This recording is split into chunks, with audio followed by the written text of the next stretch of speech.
हमें सबको माफ़ कर देना चाहिए। यस, माफ़ कर देना चाहिए, ठीक है, लेकिन माफ़ करके फिर उसको भूल जाना चाहिए?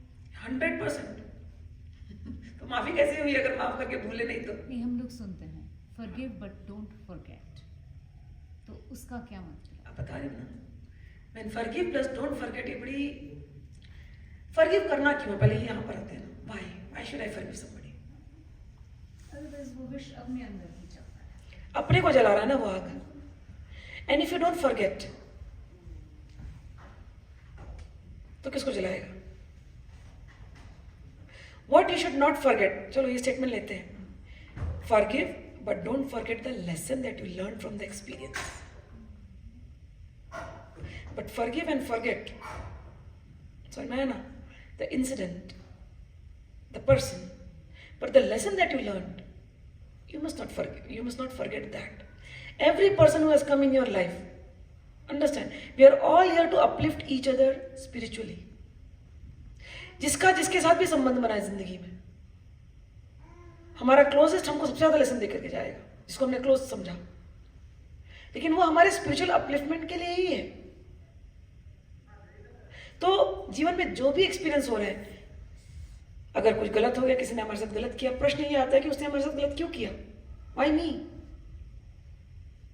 तो गीता में इसके उत्तर जैसे हम जाएंगे, बोले कर्मों का फल है, कहीं ना कहीं किसी न किसी जन्म में हमारा उनके साथ मतभेद होगा, तो इस जन्म में वो हमारे जीवन में आए हैं उस मतभेद को हटाने के लिए, ठीक है ना।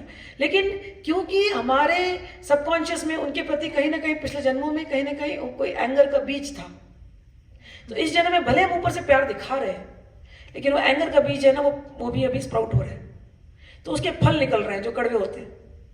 फिर वो संबंध भले कितना ही प्यार से शुरू हुआ, लेकिन वो प्यार में एंड नहीं हो रहा है, क्योंकि कड़वे बीज दोनों के अंदर है, वो आते हैं, फिर हम माफ नहीं कर पाते।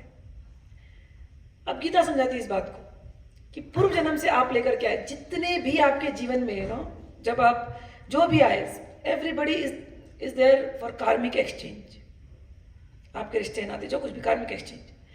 तो ये बात हमने समझ गया कि कार्मिक एक्सचेंज की वजह से ये मेरे माता पिता बने, ये मेरे बच्चे बने, ये मेरे फ्रेंड्स बने, ये मेरे पति बने, ये मेरे गर्लफ्रेंड बॉयफ्रेंड जो भी है, और इनके साथ हमारा जमा नहीं है। हम समझ गए, हम माफ़ भी करना चाहते हैं, हम उनको दिल से प्यार करते हैं, लेकिन माफ़ नहीं कर पाते। माफ़ क्यों नहीं कर पाते? क्योंकि हमारा अपना अहंकार उनको माफ़ करने दे नहीं रहा है।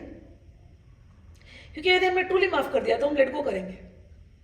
हम अपने अंदर कोई, अपने उस फीलिंग को लेट गो नहीं करना चाह रहे।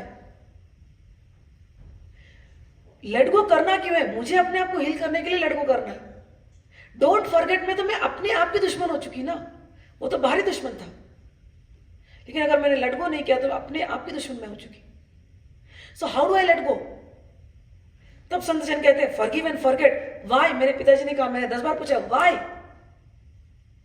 For giving love and for getting love, because love is what will heal you, nothing else can heal you. कोई आपके ऊपर क्रोध कर रहा है, आप उसके ऊपर पेट्रोल फेंकोगे क्या आप उसके ऊपर पानी फेंकोगे? कोई किसी ने आपके ऊपर आग फेंका, पेट्रोल फेंकोगे कि पानी फेंकोगे? आप पानी तब फेंक पाओगे ना जब आपके हृदय में पानी है। आपके हृदय में अगर कुछ ऐसा जल रहा है, ज्वाला धड़क रही है, तो आप नहीं फेंक पाओगे। तो अपने हृदय को शांत करने के लिए we have to forget, and the lessons learned has to teach us. दूसरे को सिखाने के लिए नहीं है, टू टीच मी कि ओके, किसी व्यक्ति के साथ हमारा कुछ गड़बड़ हो गया, ठीक है, I have learned a lesson. इस व्यक्ति को अगर मैं ज्यादा करीब गई तो ठीक है, I may burn my hands, I may burn my self again, but I truly forgive them, I give them love completely, and I will not go closer to them because I don't want to be burned again. So that's the lesson learned. I don't want to burn myself, but I do not want to harbor any feelings of hatred, resentment in myself. So forgive and forget. Forgiving love and forgetting love. Only love heals, nothing else. क्रियमाण कर्म में जब ऐसा पुराने जन्मों के ऐसे लोग हमारे जीवन में आते हैं तो हमको एक मौका दे रहे हैं to go further and evolve further spiritually. नहीं तो दोबारा हम वही सांप नेवले की लड़ाई करते हुए वापस आएंगे। क्या मतलब?